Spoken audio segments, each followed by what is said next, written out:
Hi, everybody. How's it going? So, I'm Kurt Wuckert Jr. Where is this playing? I have it in multiple windows. Close all windows. Sorry, freaking out. Least professional start I've ever done. Hi, everybody. I'm Kurt Wuckert Jr. This is the CoinGeek Weekly Livestream. Listening to my own voice on repeat in my head as I look through 90 tabs to figure out where it's coming from. All right. So,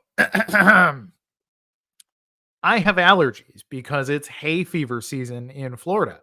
For those of you who don't know, palm trees are essentially grass. And I'm not usually allergic to grass, but they are like nuclear DEFCON 5 grass and get me in the feels a little bit, which is really inconvenient because I have 6 little holes in my abdomen and a whole bunch of tacks, internal, external, whatever. Why does the camera keep zooming on me so crazy too? Come on. Let's not have technical difficulties today. All right. Recalibrating. So I can't sneeze or cough because it feels like I'm being gutted. So if I have to pause and like pinch my nose to not sneeze, I apologize. It's simply the best I can do today. So today was the most interesting day of court I think I've ever seen. I have sat through probably 100 hours of Craig. I guess not just Craig, but Craig related court cases. So I've been to all of his bigger trials. I have covered them extensively. I have stenographed essentially all the things that were ever said in any of these court cases. And so I have spent a great deal of time working extra hard to understand what the heck is going on. On the day when Craig goes on the stand and you get a professional litigator that's going to come out and he's going to try to catch him because that's their job. That's what they do. That's what they're good at. When they come out and try to catch him, that's usually the hardest day in court. I recall back to watching Vel Friedman in the Kleiman case in South Florida. That was in late 2022. Vel was an incredibly talented litigator. Came across as genuine and classy, but also really talented rhetoric. Just not just an orator, because he was a good orator. He was a good speaker, but he also really understood how to sort of ingratiate himself to the crowd and how to sort of build up and then have his crescendo. And he was just really good at driving home his points. And then he was really good at actually catching Craig in some rhetorical loops, because he would get Craig to go down a path that Craig thought that he understood, what the game was, and then Vel would pull the rug out on him. So Vel, if you're watching this, Vel Friedman, you are still the best litigator I have ever seen go up against Craig, and I frankly one of the best litigators I've ever seen. Period, and I've seen a lot of good ones. So. Now, in stark contrast, the attorney today for COPA, and I don't know if this is just a British thing. I did a little bit of asking around, like, hey, if you've had experience in British court, what's your sort of general feedback? And because to me, I found him very dull, like just plainly, just sort of monotone. Like there was no, So I used to do debate. I did debate in high school and college, and one of the things that we would try to do is you try to catch your opponent in like a logical fallacy, or then you bring them back and say, well, is it not true that you said X? And while he did attempt to do that a little bit, it was not ever successful. I did not see a single successful attempt at getting Craig to sort of commit to a bad idea and then let it, drag him down into Davy Jones's locket, as it were. So every single thing that he tried to stick to Craig very easily sort of parried and deflected. Again, rhetorically, this isn't to say I have no idea if a single thing Craig said is true. But the way that he explained away every single anomaly, for lack of a better term, was just frankly really, really well done. And not just the rhetoric of Craig's body language. Like he was very, he's just kind of sitting back and he's relaxed. And well, yeah, that's just not how that works. And, it's just very, very chill. He's kind of reclining in his chair. His posture is very open. He also had on quite a nice suit. It was like a light blue pinstripe, a purple tie, and so it all kind of looked very fun.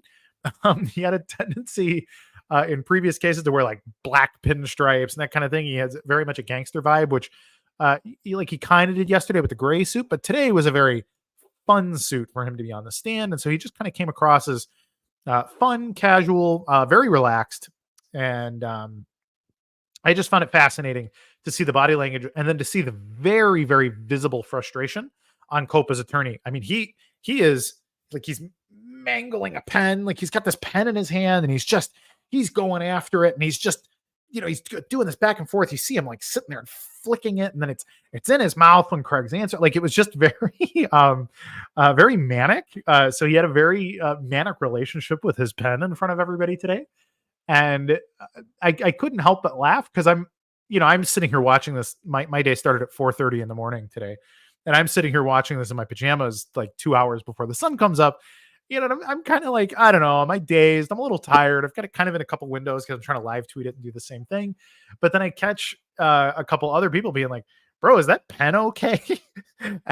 And so it just kind of came across as, from a body language standpoint, the COPA people clearly very uncomfortable. Some of my people from inside the courtroom reporting that at some of the breaks, he's basically walking over to his cohorts, the other people on his team, and just kind of, they can't hear what he's saying, but he's sort of emoting a frustration.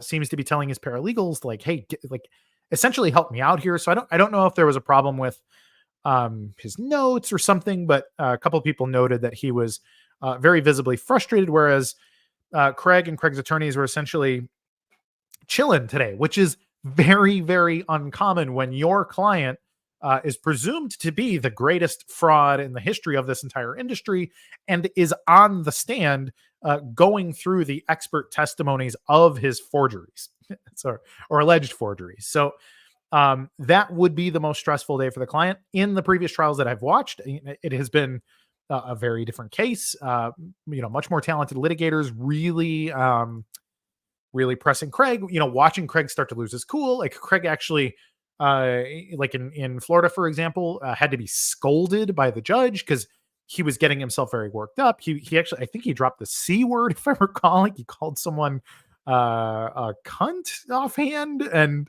then the judge, really, really, really dropped her gavel on that. And then he goes and kind of tries to bicker with her, like, "Hey, but I'm Australian." And it was like, please, Craig, just apologize and let that one go.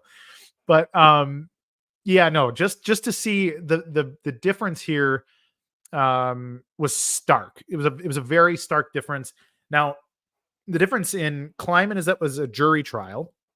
And so Craig had to convince the jury that he was the sole member of the Satoshi. Sorry, everybody. It was a quote. I think I can say the C word. I don't know if we need a disclaimer on this, but anyways, also, if you guys have questions, please fill the box with your questions. I will give my feedback on literally anything you want to talk about, but let's try to keep it at least COPA adjacent, the Satoshi trial here. We can talk about other litigation. We can talk about Bitcoin sort of generally if it's related. We can also talk about Jameson Lopp and how much he likes to bully people that try to commit suicide.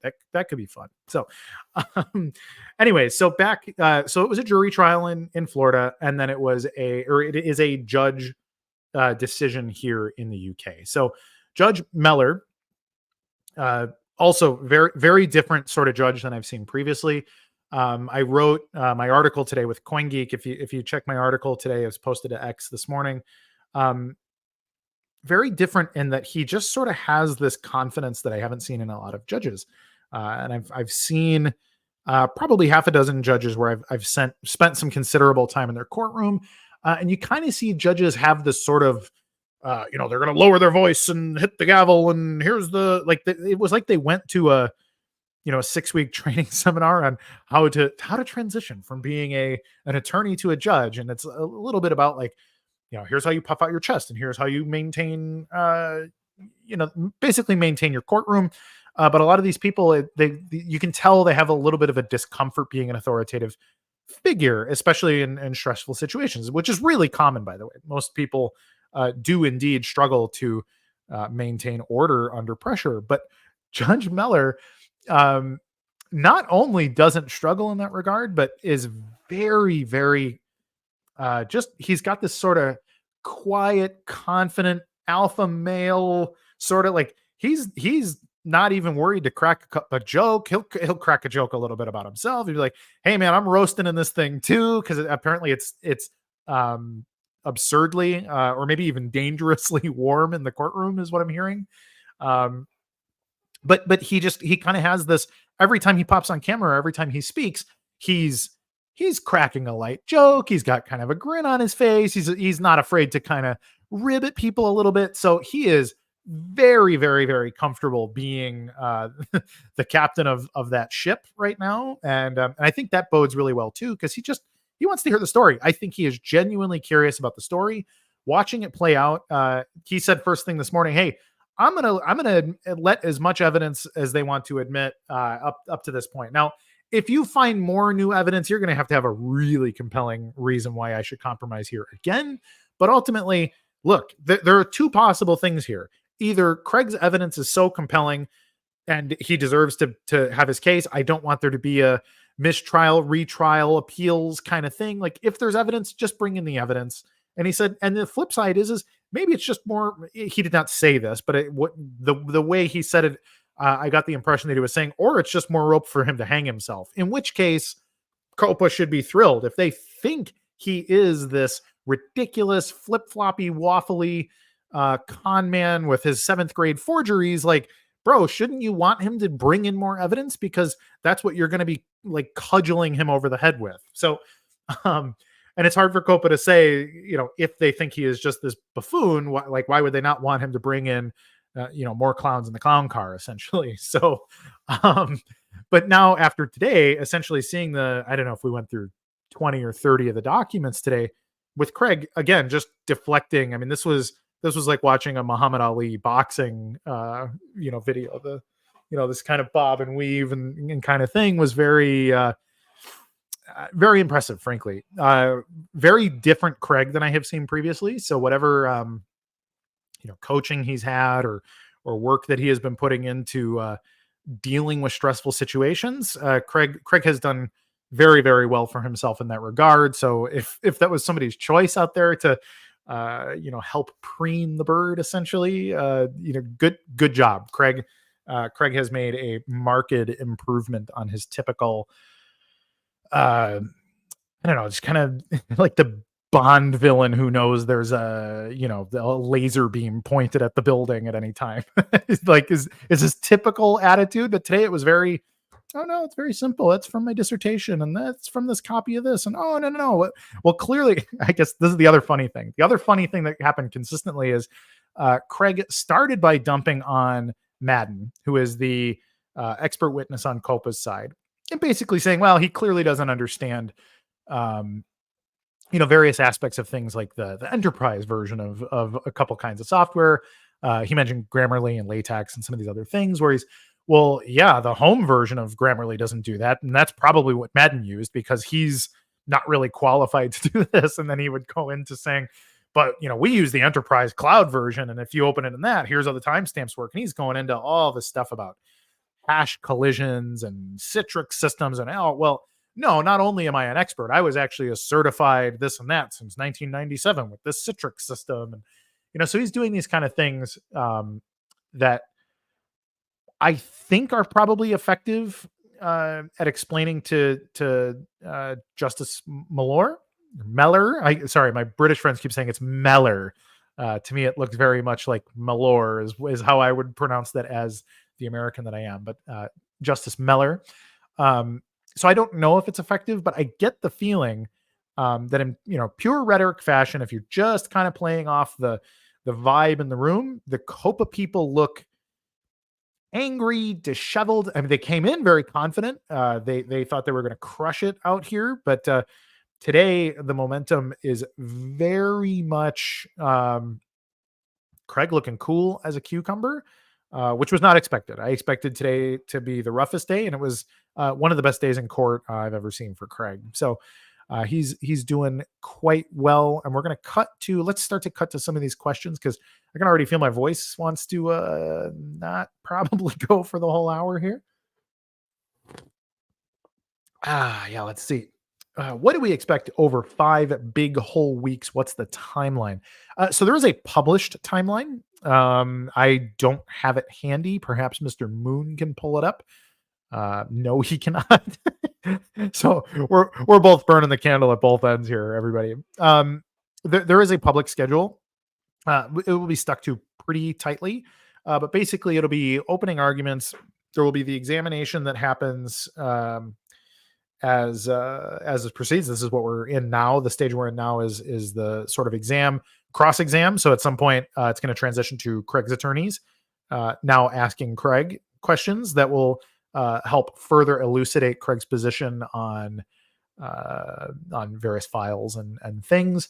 Then there will be a pretty large amount of what do you call? I forget what you call a regular witness. I guess just witness testimony, and then there will likely be the expert witness testimony. Here we go. Oral openings. Day 1, February 6 through 9, cross-exam. Craig Wright's cross-exam continued. Cross-examination of remaining fact witnesses. Cross-exam of fact witnesses for COPA, the developers. Cross-examination of digital forensic experts. So that'll be pushing its way into March. Then cross-examination of both cryptocurrency experts. And then this will go into, frankly, middle of March. So there's going to be a lot of witnesses and expert witnesses being interviewed. So while Craig had a good day today, in 6 weeks' time, it is going to be a distant memory. So we may see that momentum shift, and that's super common, by the way, in the trials that I've seen. And it's not just Craig trials. Also, if you watch a court case, momentum is always going to shift. Or actually, aside from today, essentially, you're always going to see momentum shift in the direction of whichever attorneys or barristers or solicitors are at the pulpit or the podium. They are going to steer the narrative, and they are typically going to steer sentiment while they're talking. Now, I find it fascinating. I think this is maybe the first time I have ever seen the attorney at the podium not shifting the narrative in his direction. Normally on a day like today, I would expect to say, COPA had a good day. You know, Craig looked tired. They built a lot of momentum. Let's see how it plays out over time. But no, going into the cross-examination on Craig from his own side, I think the momentum is heavily in Craig's favor. So it is fascinating.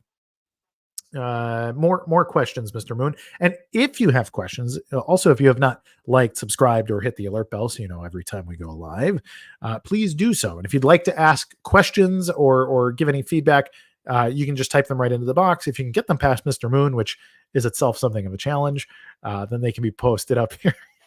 he's all offended. I'm just kidding, man. Just be respectful. The British. It's been a long day for Alex. I think it's 7:20 by you. Alex deserves a dinner. So anyways, get the questions past Mr. Moon, and I'll be able to, it looks like he ate dinner. I'll be able to answer them for you. DSP, what's up, my friend? Good to see you looking good. Can you please explain some of Craig's rebuttals to forged alter documents that made the most sense for you?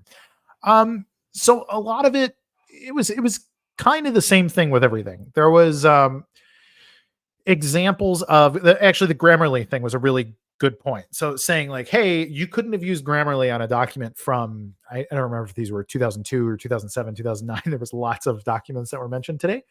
But it would have a Grammarly timestamp from 2020 or something like that, and saying, well, that would be impossible. And if you simply open the document in Grammarly, it would not leave that timestamp. This means you must have edited the document in Grammarly, which, you hear that question. It's like what do you got, Craig? What's the response going to be to that? Then Craig goes on to say, yeah, that's exactly how it works in Grammarly version, X.X, which is the version that Madden used on his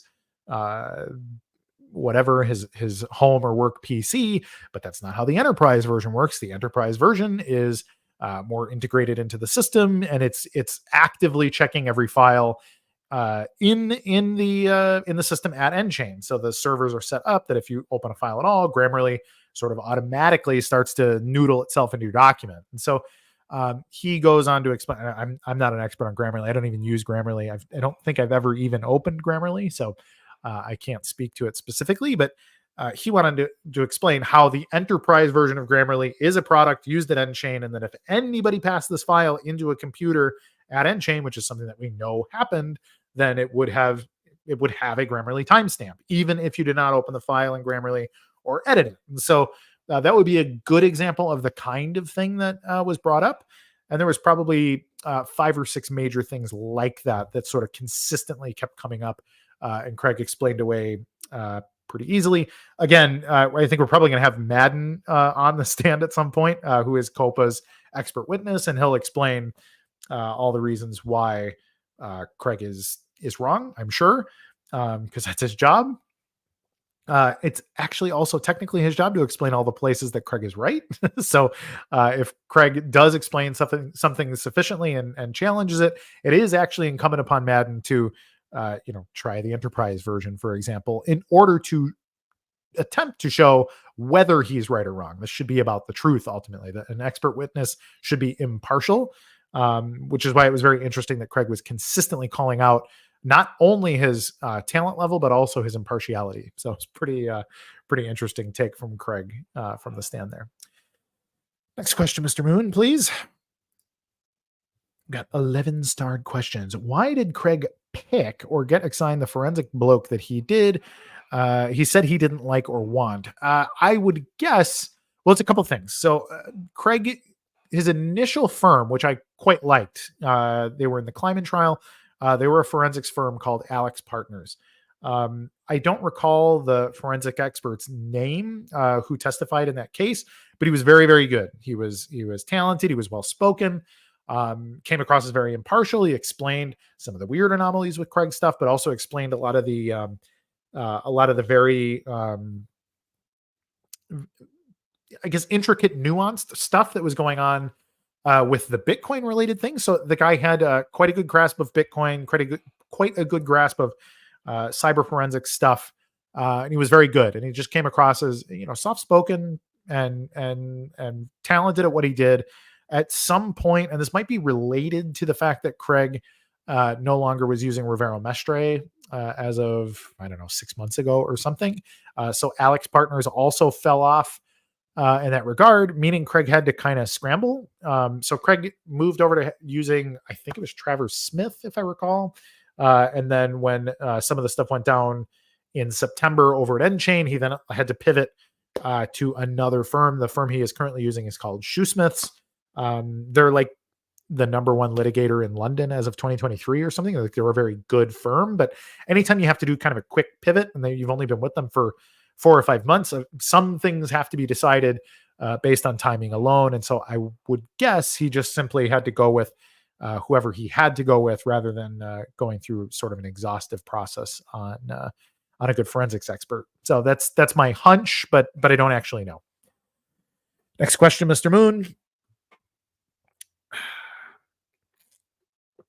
Could the COPA forensic specialist be paid to lie? That would be illegal. It would be something that is quite dangerous to do in a court, basically anywhere. If you could be held in contempt of court. I don't know what other things would apply to that.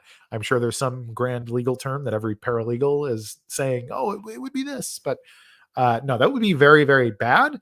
Of course, very, very bad things happen all the time because bad people have a tendency to, put their fingers in stuff. So anything's possible. I would generally say that it's improbable, but it is not impossible. So that's my take there. Also, if you hear my voice, I said at the beginning of the show, it's super allergy season out there. And I'm also kind of beat up because I had a surgery last Tuesday and my diaphragm isn't very strong. So my typically booming voice is not coming out the way that it used to. Question, tell me about the redactions. Well, given that they are redacted, we don't know. It could be anything. I heard a couple people speculating that the redactions could be related to things, Craig, specifically about the forensics experts. because Craig made it very clear he does not like them. And so in Craig's testimony from I think the document is called Wright 11, he is giving basically his response to sort of this evidentiary stuff. I don't know if he's calling out Jack Dorsey or talking about Gareth Williams or global intelligence top secret stuff, or if it's simply just information about the expert. It could be something like, hey, here's his office address. It could be something as simple as just basically private information that shouldn't be made public, just for the privacy of normal people, or it could be some big thing, but there's not really a way to know. And that's kind of the nature of redaction, is that it is supposed to leave it as a giant question mark rather than having well, this is redacted because we all know X, Y, and Z. So you redact it before anybody else gets to see it. And that way, even if something leaks by accident, there was only one or two people that could have known with what's behind the blackout marker. So that's the way that works. Next one.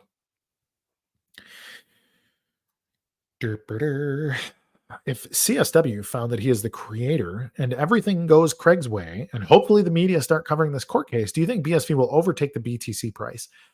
That would be a pretty extraordinary outcome. I think so. One of the interesting things, I have a number of friends that I've made over the years that sort of work in paralegal, or I talk to a lot of my personal friends here, here in South Florida, or some of my old friends from Chicago who knew that this case was coming up and have been kind of asking me about it. So I had a couple of friends that also requested to sit and watch the feed today, and I had a friend reach out and say, "Hey, man, everybody said this guy was a buffoon. Like, he really doesn't seem like a buffoon. He seems like he's like in control of this whole courtroom. What do you think is going on there?" So that's just a super anecdotal thing, but ultimately, I think any normal person looking at this case for what it is and sort of seeing the COPA people getting very hot under the collar, while Craig is, very casually talking about it, the invention of all these distributed systems and all these kind of things that are already over the heads of most people. I think you can start to steer much more normal people at looking at this objectively. Like, they don't have any of these sort of big blocker, small blocker politics that underlie their opinion. There's no like, hey, like this guy laughed in my face when I had the worst day of my life because, he told me to cope. What does it mean to cope and cry harder? Like, that's not very nice, but then when you start to see, oh, hey, these tools actually work, or maybe blockchains are cool for reasons that I perhaps didn't realize, I think that can only work in favor of BSV, frankly. Like, we've been the people talking about, hey, blockchains are for interesting things. They're not just an investment that you sit on and hope that you hope they pump. Like, you can use them for interesting, time stamping function, or they could be a peer-to-peer cash, or they can be a token that allows you to do all these other things. I think if you just have a very normal conversation about why a scalable Bitcoin-based blockchain works, and if people can start to see like, hey, this guy isn't scary. He actually seems like pretty intelligent, or maybe even seems like the nice guy relative to the sort of COPA cabal. I think that plays in our direction. Now, as for flippening, I think BSV is a couple $1 billion market cap and BTC is approaching $1 trillion. So, I mean, that's a pretty big flip that's got to happen. But ultimately, I mean, liquidity's fickle too. If all of a sudden if Craig is flexing on the stuff, like wins the case and starts saying, hey, now we're going after Coinbase and Kraken and Binance and everybody else because you guys are passing off BTC as a fraudulent version of Bitcoin. Now all of a sudden he's got the weight of like, hey, he's been determined by the court to be the copyright owner and the license holder of all these things. Yeah, all of a sudden I see it more like death by 1,000 paper cuts kind of thing, rather than hey, it's March 13th and Craig has been determined to be Satoshi Nakamoto. Like, boom. I don't think it's going to be a boom. So that's my thought on it. Next one, please, Mr. Moon. Did Craig submit all these so-called forged documents just so he could prove them not forged and destroy COPA expert in the entire case? Honestly, I don't want to speculate on anything like that. As for why Craig's documents look so bad, and a lot of them are like, man, what is this? I don't want to assume, like, the thing that I don't want to be the most is the guy your Donald Trump supporter circa 4 years ago being like, all right, like any day now, Joe Biden's going to be arrested out of the White House because here's the reason and all these things. I think there is a rational conversation to have about stolen elections. I think there's rational conversations to have about like all kinds of conspiracy theories. Like, hey, did the CIA kill JFK? Or hey, did, any of these other things? And Donald Trump being like, well, I want it anyways. And who's gonna, I actually know, Satoshi Nakamoto. He's a friend of mine, And so like all this kind of, this kind of nonsense of conspiracy theory, I just really don't like, because it's really fun to have a conversation over beers, and it just doesn't go anywhere in like the public media spotlight kind of thing. It doesn't really matter. So is Craig playing 3D, 4D, 5D chess? Maybe. Am I going to speculate on what that could be or what the outcomes could be? Absolutely not. What would seem to make a whole, that was Alex commenting. It was much more of an Italian, my voice is gone. I couldn't find the Trump right now, but no, something about presuming everything is 3D chess just kind of leads to like unhealthy mental outcomes, I think. What I think, and I wrote this in my article today too. So if you read my CoinGeek article, I discuss two really interesting events that we know happened. We know that the servers at De Morgan were wrecked in some way in 2014. There was some kind of inside job between Jamie Wilson, who was like the CTO, CFO, and some other stuff. And Jamie worked with the ATO to basically try to extort Craig to turn himself in and collect the fee. And then when Ira Kleiman got involved, it looks like Jamie Wilson and Ira Kleiman colluded together to try to figure out if there were Satoshi coins there that they could extort from Craig. And then amid that, the servers were deleted, and there was an event wherein there was a hack or whatever, and the servers got deleted and needed to be rebuilt. This was covered in the Kleiman case. The servers were rebuilt on a very specific date, and so everything from prior to that date had a problem with them, but they were all associated to that specific date.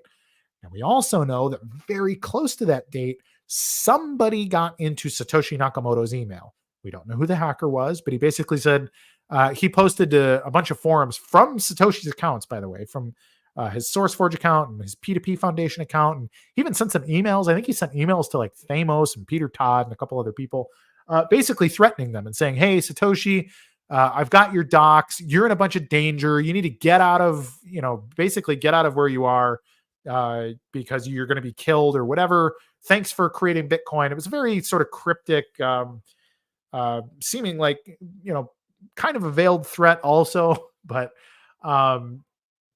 very screwy thing. And those two things happen very, very close to each other. Now, the fact that they happen very close to each other, but nobody has sought to correlate what those two events, if there is any relation to those two events happening at roughly the same time, I find that very bizarre. Now, Craig also mentioned in court today that within, I don't know, minutes or less than an hour, basically, of the Wired outing, the doxing in 2015, Gregory Maxwell had a very long response. All the reasons Craig Wright couldn't be Satoshi Nakamoto. And basically what he's saying is there was a coordinated effort between Wired, Gizmodo, and a bunch of sort of shadowy insiders, and that essentially Greg was outing himself as one of those insiders by having written a very long piece that would have taken probably days to properly write and cite and edit and all those things, but it was prepared for this outing, meaning that whoever outed Craig from Wired and Gizmodo, essentially leaked to Greg ahead of time so Greg could have a prepared statement. So just sort of this like coordinated outing and then tarring and feathering of Craig. So all that to say, there is a lot of people that have been tampering with Craig's stuff, and we know this is not debated. Now, as for has Craig ever forged a document, I can't say. And I understand very clearly why people would say yes, he is clearly forging documents, but we also know very clearly that other people were also tampering with his documents, and so it's very hard to determine in an environment where you cannot guarantee sterility, or where in fact you can guarantee that there is not sterility, it makes it impossible to say with any authority whether this one person is the bad guy or if everyone's the bad guy. Is everybody involved in tampering that makes your metadata and your timestamps and all the other stuff bad? So it is irresponsible to say unequivocally one way or another that, like, yes, it's definitely Craig, or yes, it's absolutely not Craig, when we know that it is, even if it is Craig a little bit, it is at least a little bit also these other people that have been tampering with all this stuff. And so the stuff that has been submitted, his reliance documents and these things that everybody are saying are clear forgeries. Yes, they are clearly tampered with, but clearly tampered with does not mean clear forgeries. And I think that's a very careful nuance that if you're being completely fair to the case, you have to agree that clear tampering is not necessarily clear forgery. And I would be saying this if the shoe was on the other foot, because that's just reality. This is the way that somebody, a neutral third party, would have to look at the situation, especially knowing the history of extortion and these things that Craig has been through in order to get to trial today. Like, these files are coming from DeMorgan servers and went to Nchain, and then they were ISO images, and then they got burned to CDs. Like, all of these little things that happened in these places where the extortion was happening. And we know that there was more malfeasance happening just in the last 6 months, because we all saw the huge overturn of stuff that happened at Nchain due to a certain someone deciding that he didn't want to be the CEO anymore. And so there's just more stuff going in, like just more people throwing mud in the water and making it very, very difficult to say anything with certainty. That's the longest answer to this question. Alex Moon, next question, please, sir. Hi, Randy. Kurt, can you give thoughts on the PGP signed email the judge received over the weekend? They have not spoken about it, so I kind of can't say one way or another. I don't think any of that information has been released. What Judge Mellor said about it, basically first thing Monday morning, is that, hey, we received a PGP signed document that says it's from the guy who created the moniker Satoshi Nakamoto, and then it is signed by 6 other people and their PGP keys, certifying that it is true. But no further, like nothing yet, nothing else yet.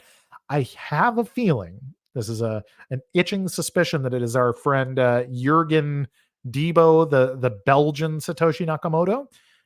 He's been sending me messages and stuff for a couple of years now, basically saying, hey, I registered the Bitcoin white paper in 2007 with my PGP keys in the Belgian office of something.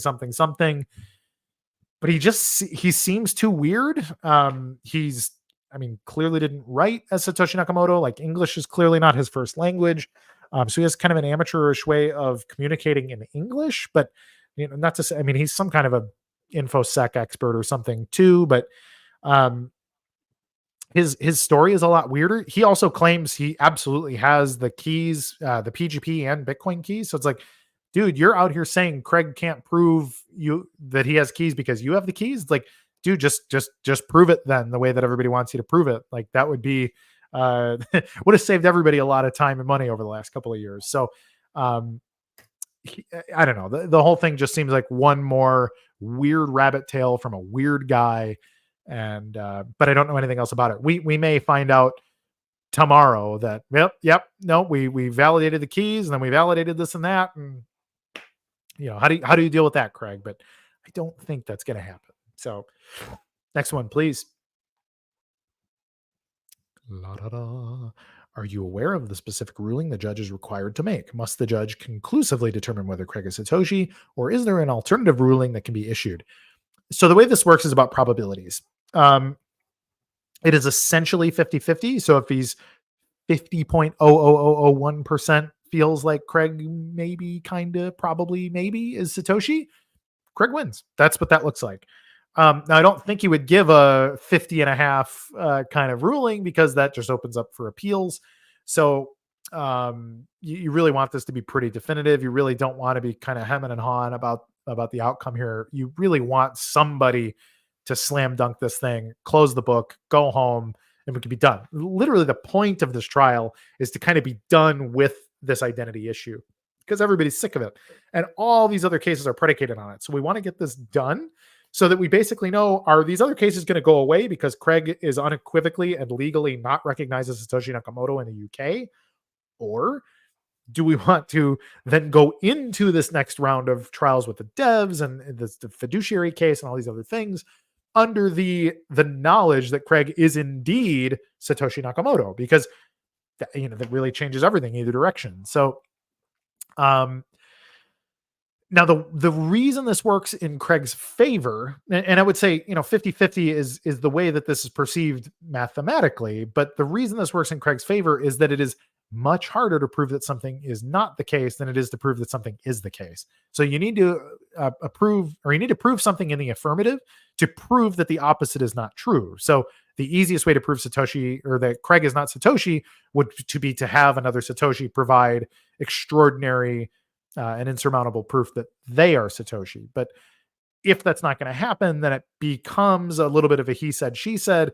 And the way that rhetoric works, like if you were in a debate situation, for example, you just are in an advantage if you're the person trying to prove the positive, because proving the negative is just plainly more difficult. So that's kind of where that's at. And so COPA has its hands full either way. I assume they would have had a better day today, but obviously they're not fools and they're not lacking in financing. So I would expect there to be rough days ahead for the Craig fans, but ultimately we'll see, and I'll be reporting it, Lord willing, as long as my body allows me. So next one, please. Peter Prose, I'm wondering about the coins that have been sent to the Genesis address. Do you think those coins are related to this case at all? There's a million things that those coins could be. Occam's razor tells me that there's something there. It just is. It's too big. It's like $1.5 or $1.2 million or something when they were sent to the Satoshi address.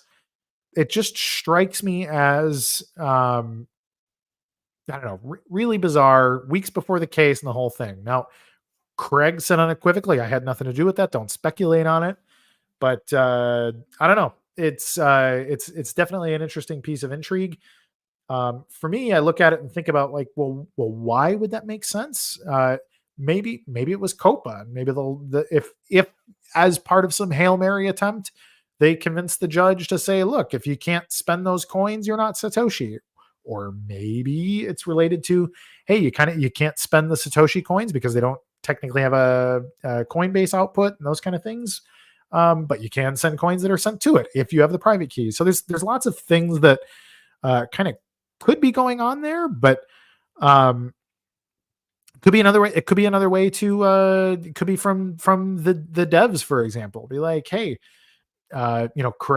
Craig wants a security deposit. Hey, Craig, you move these coins. If you move these coins, what? So I mean, I don't know. It seems like it would be a chess move, but there's a lot of people who could have put that chess move in play. So I don't have any inside information on that. If you know who sent the coins and you feel like sending me a hot tip, go ahead and send me a DM on X or Telegram or something, and we'll play it out. Next question, please. Ruth. Hoping the court recordings are released at some point, as they're going to be highly educational. I don't know if they will. I don't know even what the law is in the UK about that kind of thing. So I don't know. Maybe. I don't know. I don't know anything about how that works in the UK. It would not be possible in the US without permission of the judge, but guess we'll see. Next one, please. Would a Craig win have an immediate effect on XRP?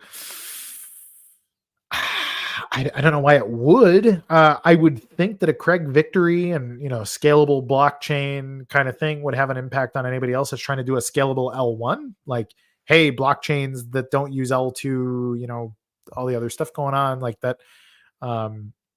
I guess you could imply that there's some sort of competition going on in the blockchain space. I mostly think the prices in the blockchain space are fake. So I don't necessarily think that that kind of thing would happen. Not in a big way anyway. I mean, there could be some, obviously, but Really the prices move because of insider market makers and tether prints primarily. So that's kind of where that's at, until you really get a lot of people to hop in and move the needle. So I don't know. No, I don't necessarily makes any sense at all. Next one, Mr. Moon. Let's see. What's the status of Teranode? So I'm not allowed to give the status on Teranode, but I have been in a couple of demonstrations, sessions. I have worked a little bit with the Teranode team. I run a BSV mining pool called Gorilla Pool. If you want to mine with us, it's gorillapool.com. But if as part of working on that stuff, we have done a little bit of like the alpha testing sort of stuff, or things that are kind of adjacent to Teranode as well. Teranode is very cool. Talking about 1 million transactions per second on proof of work distributed ledger. It's a really cool thing. But as for exactly when, I mean, we've been told pretty pointedly that it should be like all the way out by the end of 2024, and I see those steps being made.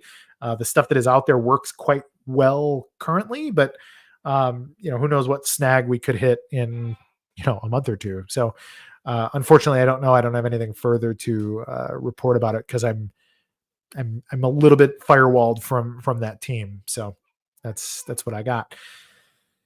That was my last question. All right. So everybody, let me reiterate. So if you want to follow me on X, I will be live tweeting. I've been live tweeting in threads, literally as much word for word. It's a bit paraphrased as well, but as much quote unquote word for word as I can with my non-professional stenographic fingering that I do on my keyboard.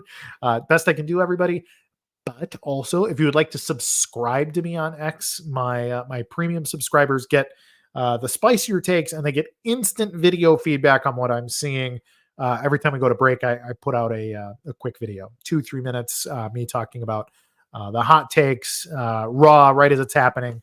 And you can see that if you subscribe. It costs $2.99 a month to be a subscriber on X. So pretty small payment to make my day a little brighter. So for everybody who does subscribe, and everybody who watches the show, and everybody who participates and likes, subscribes, and hits the alert bell, this show is because of you. And I really appreciate you coming in to watch, and for asking questions, and really just kind of being part of the family here. I love broadcasting. I have always loved being at a microphone and interacting with people and having these conversations. So thank you so much. It really truly means the world to me. And I love to have that opportunity. So thank you to Alex Moon for staying up late to make this show happen. Thank you to all the people at CoinGeek and everywhere else that, disseminates and publishes and is doing all the other work out there. To Dr. Craig, who's, having a long 6 weeks. I hope you get some rest out there. And also to the people in COPA and to the people that, want this to be more toxic than it has to be. I really would like to see that however this settles, whether Craig wins resoundingly or loses resoundingly, I really, really, really hope we can put our swords down, get back to business, and just start to compete with each other like people in the blockchain economy have been doing anyways. Like, this is just fintech, and we just want to have a good time building on cool stuff. So I really hope this, kind of becomes a locked door on a chapter in Bitcoin's history when it's all said and done. So everybody, I'm going to end early. My voice is killing me and I got to relax. So everybody, thanks so much. I'm Kurt Wuckert Jr. reminding you and all of us to be good to each other. Get out there and do something good for the world. And I will see you tomorrow, real bright and early at about 5:30 a.m. Eastern time, which is 10:30 a.m. in the UK. So see you tomorrow, everybody. Peace out. Bye-bye.